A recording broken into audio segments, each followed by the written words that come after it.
So today I've got Alan here because we're going to be talking about navigating humanity and maintaining workplace connections when we're in a hybrid office space.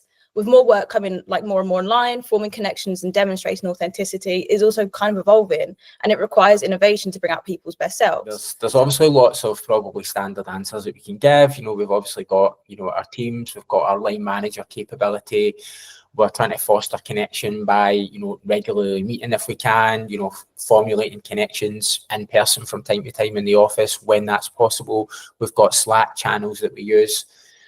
But the truth of connection is actually this, is that you can't be connected to anybody else unless you're connected to yourself.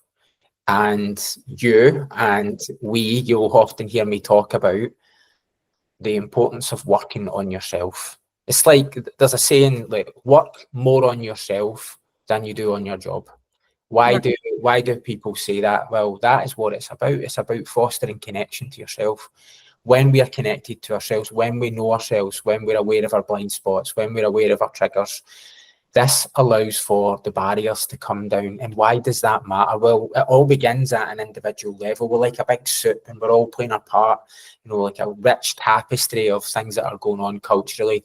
And how does this interplay into the culture? How does it interplay into working remotely? Well, a hell of a lot, actually. The more connected you are to yourself, the more aware you are of your inner state, and this is not just what's going on in your head, but what's going on in your body, the more you can tune into what's happening in here, the easier it is to step in. The easier it is, first and foremost, is not to feel disconnected and lonely and cut off from other people, because you can't when you know that you're a part of a greater whole. But the other part of it means is that when you step into the environment, like on your work calls, whether it's one-to-one or as a team, you will be able to derive and give more meaning to those experiences. And in those experiences, when that happens, something really beautiful happens, is that when you are connected to yourself, when you are operating from that place of authenticity, you then give other people permission to also tune into it, even if they can't put a name on it. Do you know what I mean? Like, do you know? Yeah, for sure. That's really interesting. You step on it like a phone call and somebody's been like really like direct but very open, and it's been delivered in a way that's very like grounded and connected. It's like you can kind of tell like somebody's connected to themselves. Yeah, you can see who they are, right? For sure. Yeah, it's in the language they use, it's in the way they position things, even if it's difficult. And what this does is it creates an environment where people sort of tune into it, they align with that frequency, and then it's like, well, actually, I feel psychologically safe. Right. Principle here that we use to inform and encourage greater connection in any environment, whether it's in an office 24/7, whether it's sitting here at home, or doing hybrid, is that if you can have that psychological safety, that can only be born through the courage of somebody to really want to know themselves.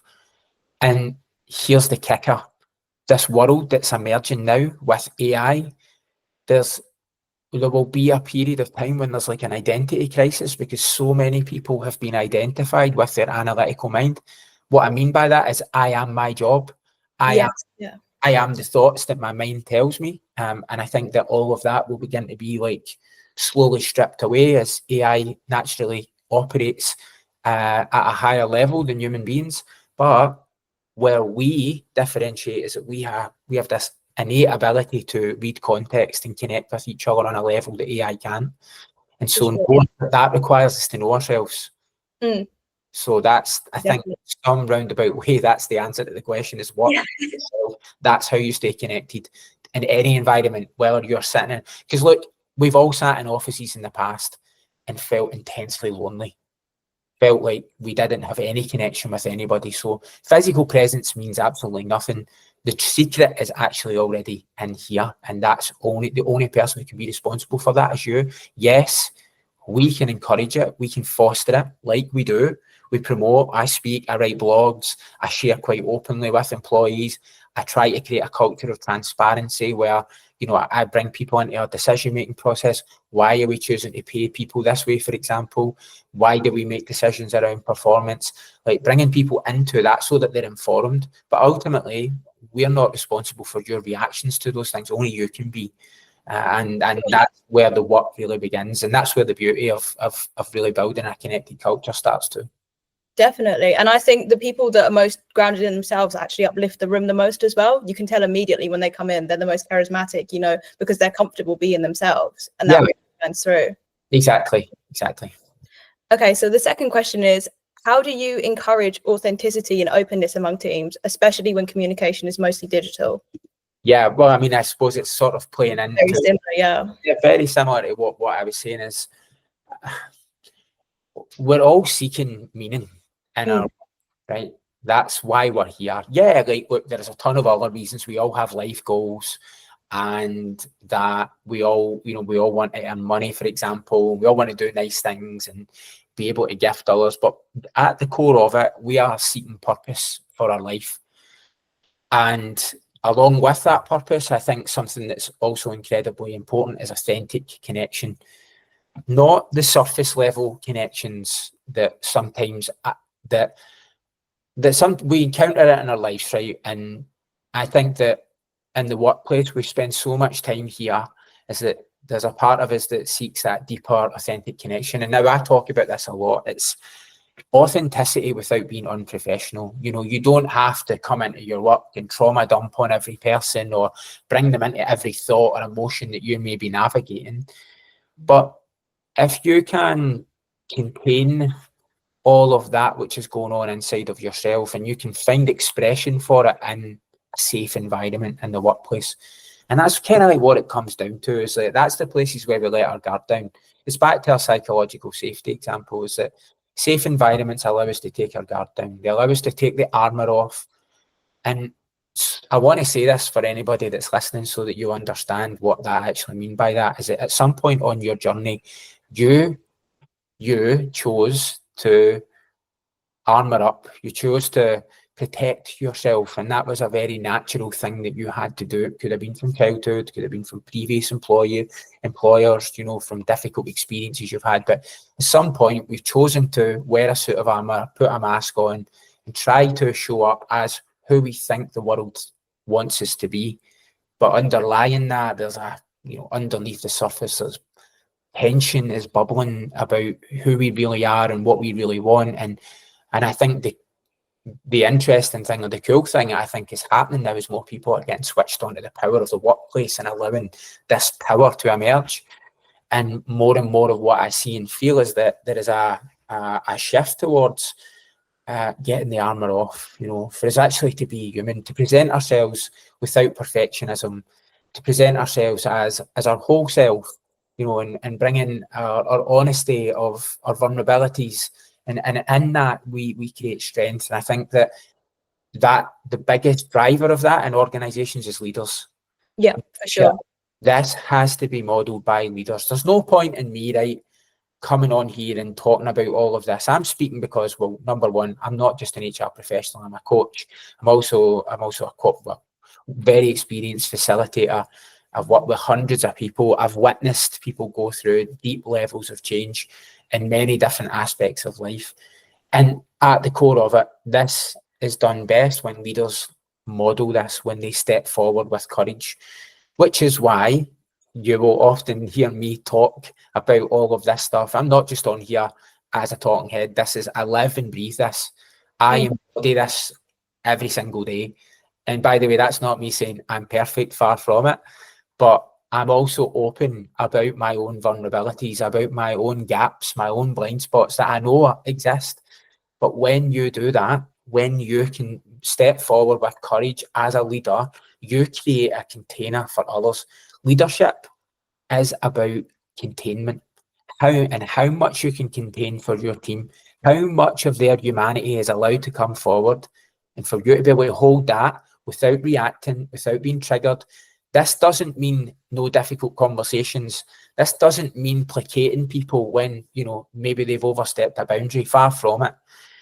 Strong leadership is about being clear in your boundaries, being clear in your values, which we have as an organization, and then embodying those things, stepping in with truth, with authenticity, so that other people around you feel safe to also step in with their truth, with their authenticity.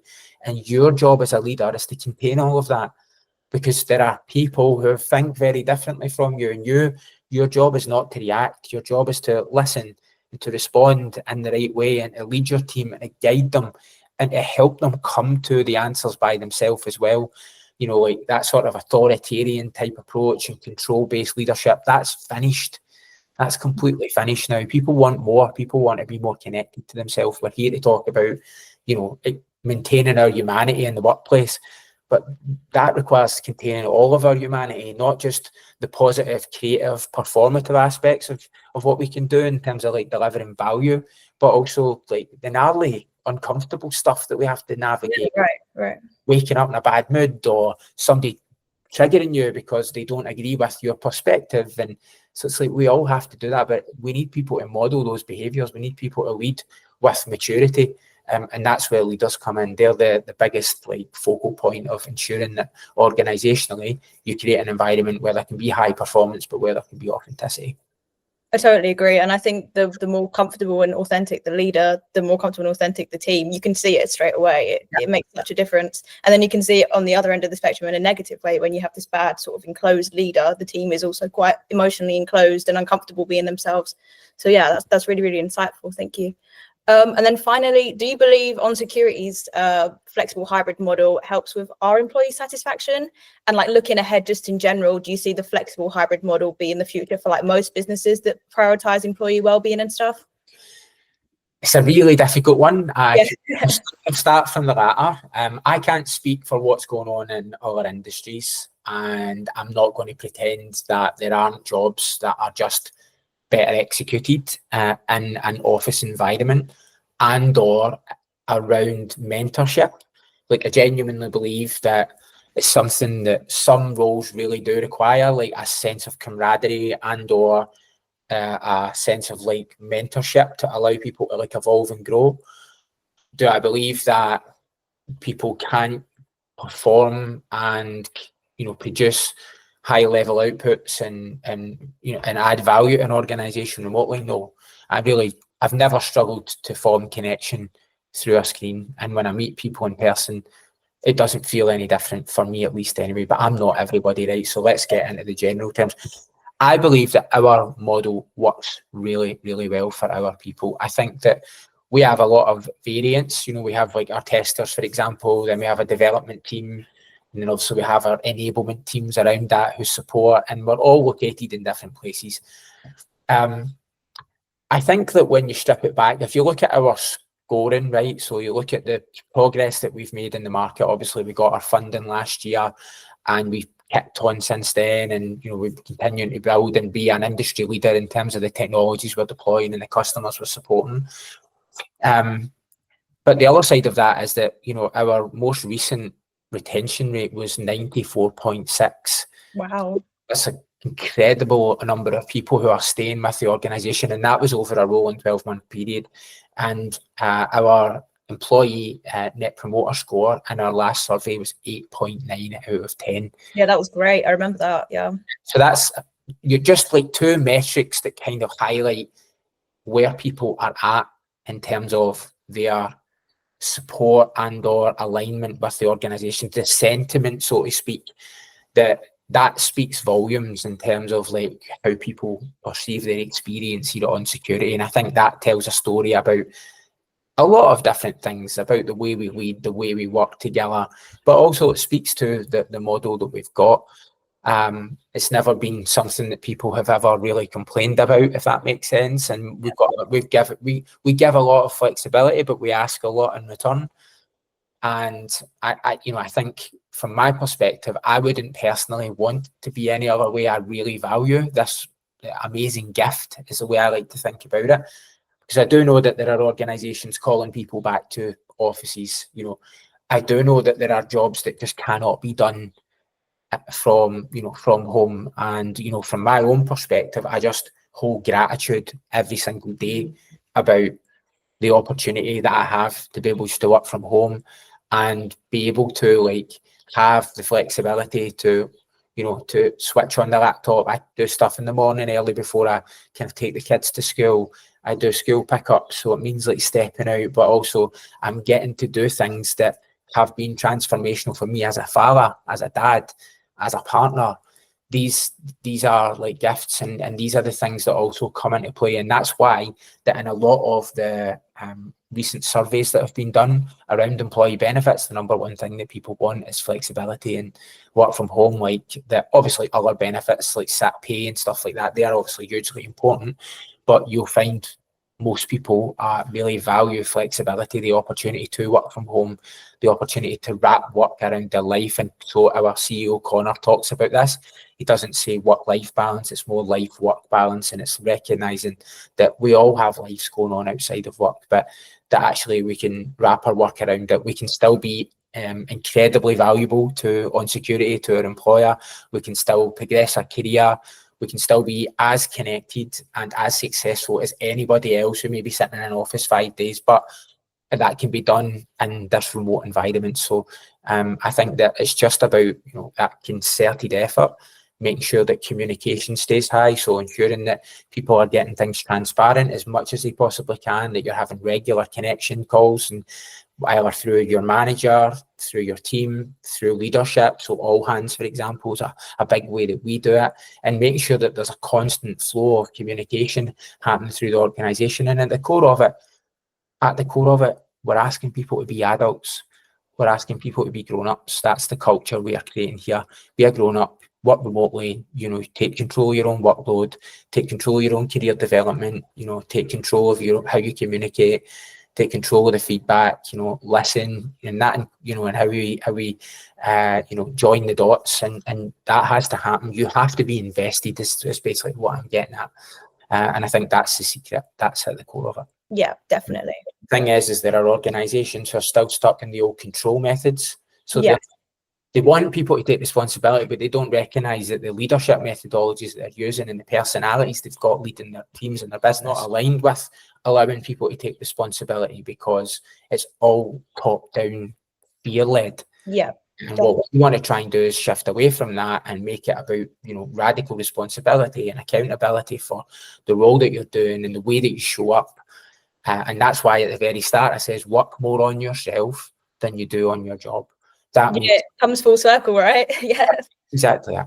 Cool, perfect. Well, thanks so much for chatting with me. It's been great hearing your thoughts and getting behind the scenes to look at your sort of mental approach to things and how you navigate your role within the team. Yeah, it's been great. Thank you for your time. Thank you, Daisy.